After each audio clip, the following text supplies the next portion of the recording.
नमस्कार, मी पंजाब डक. राज्यातल्या सर्व शेतकऱ्याला सांगू इच्छितो की राज्यामध्ये पूर्व विदर्भ, पश्चिम विदर्भ, दक्षिण महाराष्ट्र, उत्तर महाराष्ट्र, कोकणपट्टी, खानदेश, मराठवाडा सर्व शेतकऱ्याला सांगू इच्छितो की आज पुणे, नाशिक, सातारा, बऱ्याच भागामध्ये मुंबई सगळीकडे पाऊस सुरू झाला. संभाजीनगरकडे देखील आता देखील जाफराबादला पडला. पण आता राज्यातल्या सर्व शेतकऱ्याला सांगू इच्छितो आजपासून राज्यातला पाऊस आणखीन वाढत जाणार आहे.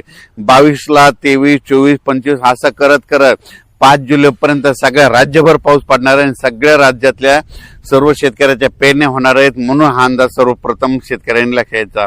राज्यात ठिकठिकाणी म्हणजे आज 22 जून पासून ते जवळपास 5 जुलैपर्यंत सगळीकडे पाऊस पडणार आहे आणि सगळ्या शेतकऱ्याच्या पेरण्या सुरू होतील. म्हणून हे देखील लक्षात घ्यायचं, दुष्काळ वगैरे काही पडणार नाही. आणि सर्वप्रथम आनंदाची बातमी आणखीन सांगू इच्छितो की जुलैच्या म्हणजे 2 जुलै ते 20 जुलैच्या दरम्यान राज्यामध्ये अतिवृष्टी होणार आहे. म्हणून हा अंदाज लक्षात घ्यायचा. पुणे जिल्हा, त्याच्यानंतर कोकणपट्टी, त्याच्यानंतर मुंबई, उत्तर महाराष्ट्राकडे अतिवृष्टी होईल. मग त्या अतिवृष्टी झाल्यामध्ये जे कॅचमेंट एरियातले धरण आहेत, जायकवाडी धरण, त्याच्यात देखील पाणी यायला सुरुवात होईल. इकडे पुण्याकडे पडल्यामुळे तिकडे कोयना धरणाकडे देखील पाणी यायला सुरुवात होईल. त्याच्यामुळं हे देखील सर्व शेतकऱ्यांनी अंदाज लक्षात घ्यायचा.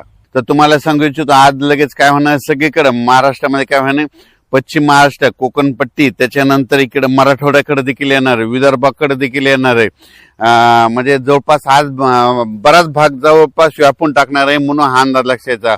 आजच्या पेक्षा आणखीन उद्या 23 तारखेला आणखीन 23 जूनला आणखीन बऱ्याच भागामध्ये व्यापून टाकणार आहे. 24ला 25 असं करत करत सगळीकडे वाटणार आहे. म्हणजे सांगायचं झालं तर विदर्भामध्ये सांगायचं झालं तर वर्धा, नागपूर, भंडारा, गोंदिया, चंद्रपूर, यवतमाळ, वाशिम, अकोला, बुलढाणा, अमरावती ह्या परिसरात देखील म्हणजे आजपासून पावसाला वाढायला सुरुवात होणार आहे. म्हणून हा अंदाज लक्षात घ्यायचा.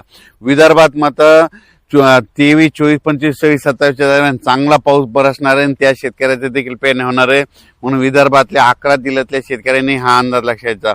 मराठवाड्यात देखील आज बऱ्याच भागामध्ये म्हणजे परभणी जिल्हा, लातूर जिल्हा, बीड जिल्हा, धाराशिव जिल्हा, जालना जिल्हा, संभाजीनगर आज देखील बऱ्याच भागामध्ये पाऊस दाखल होईल. पण उद्याच्याला आणखीन ह्या 5-7 दिवसामध्ये मात्र सगळीकडे दाखल होऊन मराठवाड्यातल्या देखील शेतकऱ्याच्या पेरण्या सुरू होतील. म्हणून हा अंदाज सर्व शेतकऱ्यांनी लक्षात घ्यायचा.